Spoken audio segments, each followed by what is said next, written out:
ونصلي على رسوله الكريم أما بعد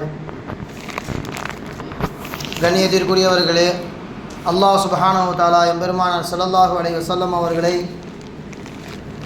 இந்த பூமிக்கு நபியாக அனுப்பியதிலிருந்து அவர்களுக்கான எதிர்ப்பு அவருடைய சொந்த ஊரிலிருந்தே ஆரம்பித்தது. அவர்களை நாளுக்கு நாள் துன்பப்படுத்துவதும் வார்த்தைகளால் வசைப்பாடுவதும் என்று மக்காவாசிகள் அவர்களை தொடர்ந்து நோவினைப்படுத்தி கொண்டிருந்த பொழுதுதான் அல்லாஹ் சுப்ஹானஹு வ தஆலா ஒரு வசனத்தை இறக்கி அவர்களுக்கு எச்சரிக்கை விடுக்கின்றான். அஃபலம் யஸீரு ஃபில் அர்லி, அந்த மக்காவாசிகள் மக்கள் பூமியிலே சுற்றி திரிய வேண்டாமா? ஃபயன்துரு கைஃப கான ஆகிபத்துல் லதீன மின் கப்லிஹிம், இதுக்கு முன்னால் வாழ்ந்தவர்கள் எல்லாம் அவர்களுடைய நபியின் பேச்சை கேட்காமல் அழிச்சாட்டியம் செய்கின்ற பொழுது எப்படி அவர்கள் அழிக்கப்பட்டார்கள் என்று இந்த மக்காவாசிகள் பார்க்க வேண்டாமா? மட்டுமல்ல, அவர்கள் எப்படிப்பட்டவர்கள்? கானு அக்ஸர மின்ஹும், இவர்களை விட எண்ணிக்கையில் அதிகமானவர்கள். வ அஷத்த குவத்தன், இவர்களை விட பலத்தால் மிகைத்தவர்கள். வ ஆசாரன் ஃபில் அர்ல், இவர்கள் வாழ்ந்து மடிந்ததற்கு பிறகு அல்லாஹு தஆலா இவர்கள் மூலமாக பல அடையாள சின்னங்களை இந்தந்த இடத்துலெல்லாம் இவர்கள் வஃபாத்தாகி இருக்கிறார்கள் என்று அல்லாஹு தஆலா சில அடையாளங்களை வைத்திருக்கின்றானே, இப்படிப்பட்ட விஷயத்தை பார்த்து இவர்கள் திருந்த வேண்டாமா? ஃபமா அக்னா அன்ஹும், அவர்களுடைய பலமோ அவர்களுடைய செல்வமோ அவர்களுடைய எண்ணிக்கையோ யாருக்கும் இது பலன் தரவே இல்லை. மாக்கானு யக்ஸிபூன், அவர்கள் சம்பாதித்தது தான் அவர்களுக்கு கிடைக்கும் என்பதாக அல்லாஹ் சுப்ஹானஹு வ தஆலா எச்சரிக்கை விடுக்கின்றான். யார் இந்த முன் வாழ்ந்த சமூகம்? இவர்களை குறித்து அல்லாஹு தஆலா ஏன் மக்காவாசிகளுக்கு உதாரணம் காட்ட வேண்டும் என்பதை குறித்து தான் இன்றைய தராவிஹ் சிந்தனையிலே நாம் பார்க்க இருக்கின்றோம். ஹஸ்ரத் நூஹ் அலைஹிஸ்ஸலாம் அவர்களின் வெள்ளப்பிரளயத்திற்கு பின்னால் ஈமான் கொண்டவர்களாக கப்பலில் இருந்து கூட்டம் இறங்குகிறது. சில நாட்கள் அல்லாஹ்வை மட்டுமே வணங்கி நபியின் பேச்சை கேட்ட கூட்டம் காலப்போக்கில் மீண்டும் ஷைத்தானுடைய பேச்சை கேட்டு சில வணக்கத்திற்குள் நுழைகின்றன. வெள்ளப்பிரளயத்திற்கு பிறகு உலகத்தில் நடந்த முதல் சிலை வணக்கம் என்பது இந்த கூட்டத்திடமிருந்தான் ஆரம்பித்தது. அவர்களுக்கு பேர் தான் ஆது கூட்டம். இந்த கூட்டத்தை திருத்துவதற்காக அல்லாஹு தஆலா ஹூத் என்கின்ற நபியை அனுப்பி வைத்தான். அல்லாஹ் இவர்களுக்கு ஏராளமான செல்வங்களை கொடுத்திருந்தான். உடலும் நம்மை போன்ற உடல்கள் கிடையாது. அல்லாஹு தஆலா அதனை குறித்து குர்ஆனில் சொல்கின்றான், வஸாதக்கும் ஃபில் ஹல்கி பஸ்தா, பிறரை போன்று உங்களுக்கு உடல் அமைப்பு கிடையாது. அல்லாஹு தஆலா வலுவான உடல் அமைப்பை உங்களுக்கு கொடுத்திருக்கின்றான். பிரம்மாண்டமான உருவம். அவர்களின் நார்மலாக ஒரு சாதாரணமான அத்துவலுகும் அவருடைய நார்மலான உயரமே எப்படின்னா மிஅத்து திராஇன், 100 அடி வரைக்கும் இருப்பார்கள். அதில் குள்ளமானவர்கள் என்று குறை பேசக்கூடியவர்கள் கூட அக்ஸருஹும் சித்தூன திராஅன், குட்டையானவர்களே அங்கு 60 அடி இருப்பார்கள். இப்படிப்பட்ட பிரம்மாண்டமான உருவத்தை கொண்டவர்கள் தான் இந்த ஆது சமூகம். மட்டுமல்ல, அல்லாஹ் சுப்ஹானஹு வ தஆலா எந்த அளவுக்கு இவர்களை மேம்படுத்தி வைத்திருக்கின்றான் என்று அபூ ஹுரைரா ரலியல்லாஹு தஆலா அன்ஹு அவர்கள் சொல்லி காண்பிக்கிறார்கள். இவர்களுடைய நார்மலாக இவங்க வீடே எப்படி இருக்குன்னா, வீட்டின் கதவை சுமப்பதற்கு மட்டுமே இந்த உம்மத்தை சேர்ந்த 500 நபர்கள் இருந்தாலும் அந்த கதவை தூக்க முடியாது. அவ்வளவு பிரம்மாண்டமான வீடு. மாட மாளிகை எல்லாம் கிடையாது. ஒரு குடிசையாக இருந்தாலும் அந்த குடிசைக்கான வீடு ஒரு 500 பேர் தூக்க முடியாத அளவிற்கு தான் பிரம்மாண்டமான கதவுகள் வைத்திருப்பார்கள் என்று அபூ ஹுரைரா ரலியல்லாஹு தஆலா அன்ஹு அவர்கள் சொல்லி காண்பிக்கிறார்கள். வ இன் கான அஹதுஹும் ல யக்மிசு பிரிஜ்லிஹில் அர்ல், நடக்கின்ற பொழுது அந்த மண்ணிலே கால் தடம் பதியும் அல்லவா, அந்த கால் தடத்திலே இந்த உம்மத்தை சேர்ந்த ஏதேனும் ஒரு நபர் போய் நின்றால் ஏதோ குழிக்குள்ளே விழுந்ததை போன்று இருக்கும். அவங்களுடைய கால் தடமே ஒரு குழியை போன்று பதியும் என்பதாக சொல்கிறார்கள் ஹஸ்ரத் அபூ ஹுரைரா ரலியல்லாஹு தஆலா அன்ஹு அவர்கள். அவ்வளவு பிரம்மாண்டமான உயரம் கொண்டவர்கள். ஏராளமான வளமும் அவர்கள் அல்லாஹு தஆலா கொடுத்திருந்தான். அந்த ஆது சமூகத்தில் வாழ்ந்தவன் தான் ஷத்தாத் என்கின்ற ஒருவன். முழுக்க இங்கே எப்படி அபு ஜஹலோ அபு லஹபோ, அங்கே ஹூத் அலைஹிஸ்ஸலாம் அவர்களுக்கு எதிரி தான் ஷத்தாத். நீங்கள் சொல்கின்ற சொர்க்கம் எனக்கு வேண்டாம், மறுமையை நான் நம்பவில்லை, எனக்கான சொர்க்கத்தை உலகத்தில் நானே ஏற்படுத்திக் கொள்கிறேன் என்று இவன் யமன் தேசத்தில் வாழ்பவன், ஹதரமாத் என்கின்ற பகுதியிலே வாழ்பவன்.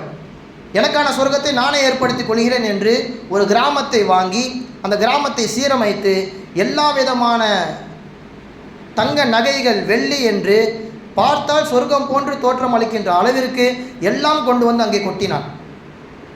சோதனையில் மிகப்பெரிய சோதனை என்னவென்றால், நாம் கட்டிய வீட்டில் நாமே புகாத அளவிற்கு அல்லாஹு தஆலா மௌத்தை கொடுப்பது. இவன் அப்படி ஒரு சொர்க்கத்தை ஏற்படுத்தினான் என்பதாக தான் வரலாற்று ஆசிரியர்கள் பதிவு செய்கிறார்கள். அது ஒரு மினி சொர்க்கம். எல்லாம் செய்து முடித்துவிட்டு ஹதரமௌத்திலிருந்து அவன் ஏற்படுத்திய அந்த கிராமத்திற்கு செல்கின்ற பொழுது உள்ளே நுழைவதற்கும் அவனுக்கும் ஒரு 6 அடி தூரம்தான் இருக்கும். கண்ணிற்கு முன்னால் அல்லாஹு தஆலா அந்த மௌத்தை கொடுக்கின்றான்.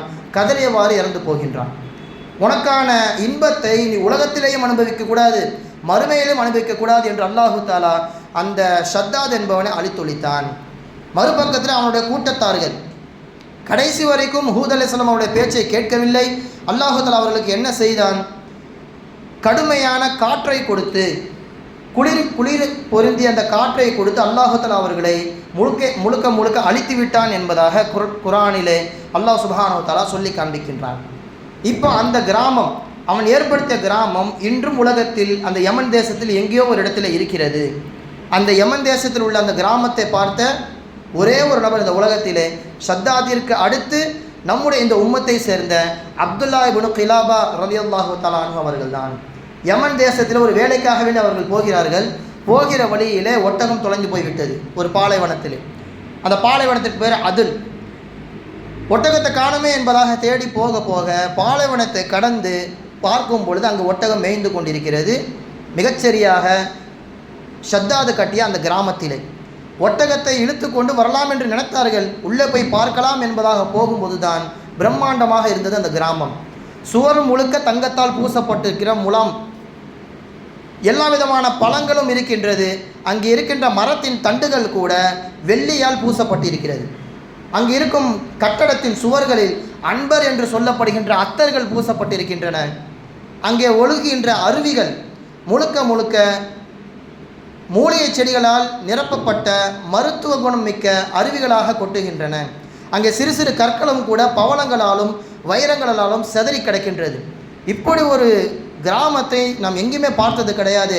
ஒருவேளை இது கனவா நெனவா என்பதாக சந்தேகத்திற்கு மத்தியில் அப்துல்லா இப்னு கிலாபா ரலியல்லாஹு தஆலா அன்ஹு அவர்கள் கிடைக்கின்ற எல்லா விதமான அந்த நகைகளையும் எடுத்துக்கொண்டு ஷாமிற்கு வருகிறார்கள். அப்போது அங்கே ஷாமிற்கு ஆட்சி செய்தவர்கள் முஆவியா ரலியல்லாஹு தஆலா அன்ஹு அவர்கள் வந்து நடந்த விஷயத்தெல்லாம் சொல்கிறாங்க. என் ஒட்டகம் தொலைஞ்சு போச்சு, அதை பிடிக்கலான்னு போகும்போது ஒரு கிராமத்தை பார்த்தேன். அப்படி ஒரு கிராமத்தை இது வரைக்கும் யாருமே கண்டிருக்க மாட்டீங்க, என் கண்ணுக்கு மட்டும்தான் அது பட்டுச்சு. அப்படியா, இதை கண்டிப்பாக நம்ம ஆராய்ச்சி செய்யணுமே, இப்படி ஒன்று விஷயத்தை ரசூல் நமக்கு சொல்லலையே, உண்மையிலே இது இருக்குதா இல்லை என்பதை ஆராய்ச்சி செய்யும் விதமாக அந்த நேரத்தில் வரலாற்றை மிக தெளிவாக ஃபிங்கர் டிப்பில் வைத்திருப்பவர் தான் காபுல் அஹ்பார் என்கின்ற ஒரு தாபி. அவரிடத்தில் சென்று சொல்கிறார்கள், இவர் இப்படி ஒரு விஷயத்தை பார்த்தாராம், இது உண்மையா, இதை குறித்து குர்ஆன் ஹதீஸில் வந்திருக்கிறதா என்பதாக சஹாபி முஆவியா ரலியல்லாஹு தஆலா அன்ஹு அவர்கள் கேட்கும் பொழுது அவர் ஆராய்ச்சி செய்கின்றார். அவர் யார் என்றால், முன்னால் வந்த இஞ்சில் வேதத்தையும் தௌராத் வேதத்தையும் கரைத்து குடித்தவர். அங்கே இதனை குறித்து ஏதேனும் விஷயம் வந்திருக்கிறதா என்று இவர் ஆராய்ச்சி செய்ய தௌராத்தில் ஒரு விஷயம் பதிவு செய்யப்பட்டிருக்கிறது. அல்லாஹ் சுப்ஹானஹு வ தஆலா அந்த கிராமத்தை மக்களின் பார்வையிட்டு மறைத்து வைத்திருக்கின்றான். அவர்கள் ஏற்படுத்திய அந்த கிராமத்தை உம்மத்தே முஹம்மதியா சமூகத்தை சார்ந்த ஒரே ஒரு நபர் மட்டும்தான் சென்று பார்ப்பார். அவருக்கு பெயர் மலாமிஹ் இப்னு கிலாபா என்பதாக சொல்லப்படும். மலாமிஹ் என்றால் நம்முடைய உம்மத்திலே அரபி மொழியில் அப்துல்லா என்று சொல்லப்படும். அப்போ அப்துல்லா இப்னு கிலாபா என்கிற நபர் தான் பார்ப்பார் என்று தௌராத் வேதத்திலே சொல்லப்பட்டிருக்கிறது.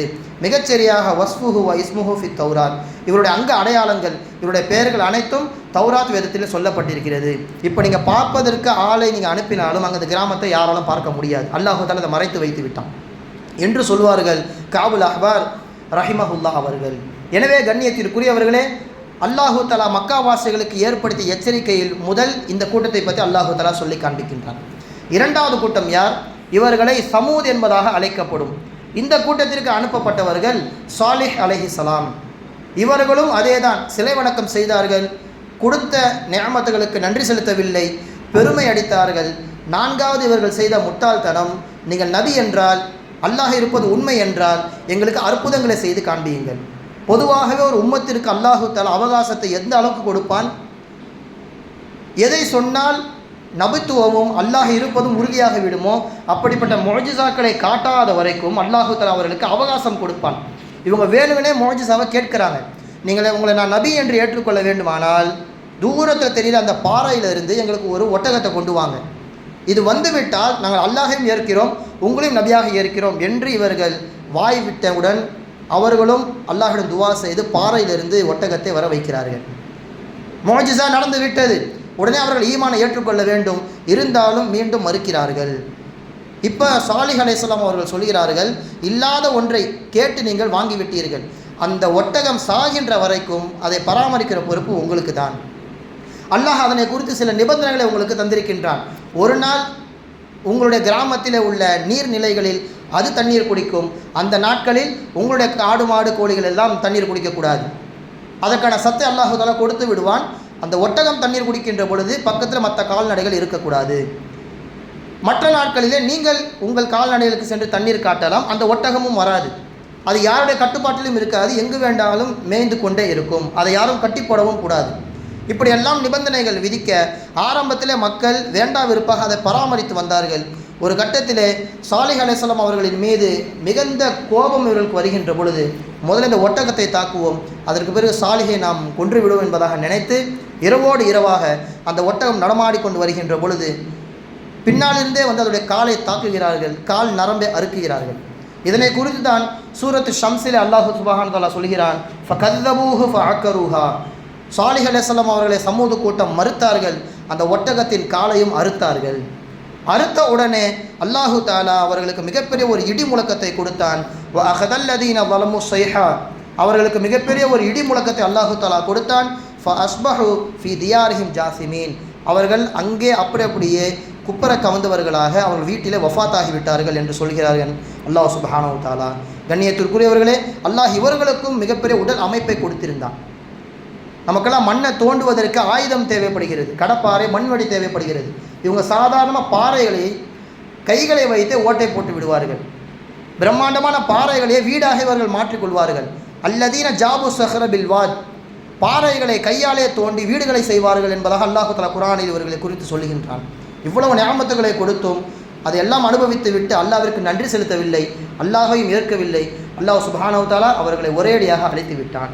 இந்த சமூகத்தை குறித்து ரசூலுல்லாஹி ஸல்லல்லாஹு அலைஹி வஸல்லம் அவர்கள் சொல்கிறார்கள், தபூக் என்கின்ற யுத்தம் போகின்ற பொழுது ஒரு சஹாபி என்ன செய்கிறார், ஒரு பாலடைந்த ஒரு இடம், அங்கே இருக்கின்ற கிணத்திலிருந்து தண்ணீரை எடுத்து அந்த தண்ணீரை வைத்து ரொட்டி பிசைந்து உணவு கொடுக்கலாம் என்பதாக செய்கிறார்.